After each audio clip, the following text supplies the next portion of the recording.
Wir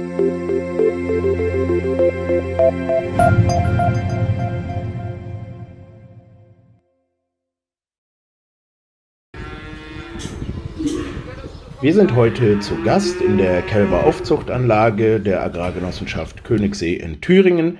Hier werden weibliche Kälber aus der 900er Milchviehherde aufgezogen und wir bekommen heute erklärt, worauf es dabei ankommt. So, hallo, ich bin die Annette Ulrich. Wir sind hier im Außenbereich in der Stallanlage Herschdorf von der Agrargenossenschaft Königssee. Wir ziehen hier die Nachzucht auf für unseren Stammbetrieb. So im Jahr ca. 400 Stück. Bei so vielen Tieren bleiben hier Probleme nicht aus. Wir haben jetzt eine Verbesserung angestrebt und zwar haben wir einen Neustall vor 2 Jahren, 2018 errichtet, wo schon eine starke Verbesserung für die Gesundheit da war und haben aber jetzt auf einen anderen Milchaustauscher, die Kalbi Milch Top S, gewechselt.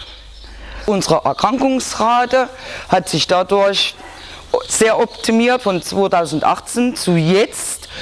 Also das hier sind jetzt meine jüngsten Tiere, die habe ich jetzt erst bekommen, sie lernen gerade das Saufen und ich musste von gestern zu heute ein einziges Kalb nochmal reinführen. Also sie nennt das Milchpulver sehr, sehr gut an.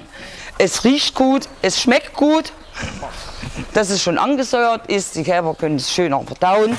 Sie wachsen schöner daher, die Wände bleiben sauber halbwegs. Wenn sie mal krank werden, sie erholen sich auch sehr schnell. Wir haben sehr, sehr viel probiert. Ich kann dieses Produkt Kalbi Milch Top S nur empfehlen. Meine Tiere wachsen sehr viel gesünder auf. Also ich bin sowas von zufrieden.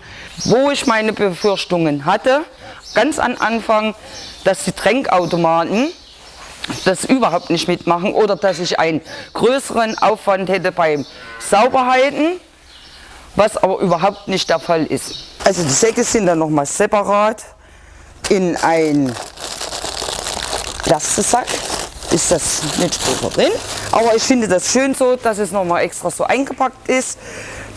Es regnet mal bei uns, wir fahren das im Freien von einem Stall in den anderen. Es bleibt immer frisch und es ist wirklich frisch. Na guck, magst du mal kosten? Weil es schon angesäuert ist, darf die Tränktemperatur nicht über 35 Grad gehen. Und die Tiere nehmen das auch sehr gut an. Läuft super. Ich muss auch noch dazu sagen, seitdem wir das Top S verwenden, haben wir viel, viel bessere Zunahmen. In der 8-Liter-Phase sind es 1200 Gramm am Tag. Und das ist eine Menge Holz für ein Kalb.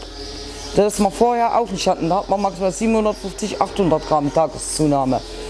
Sie sind rund, sie sind voll. Also solche Zahlen, wenn ich dran denke, vor Jahren, da lag ich mal bei 400 Gramm. Und darüber möchte man mal nachdenken. Wir wünschen Frau Ulrich und ihren Kälbern auch in Zukunft alles Gute und viel Erfolg im Stall.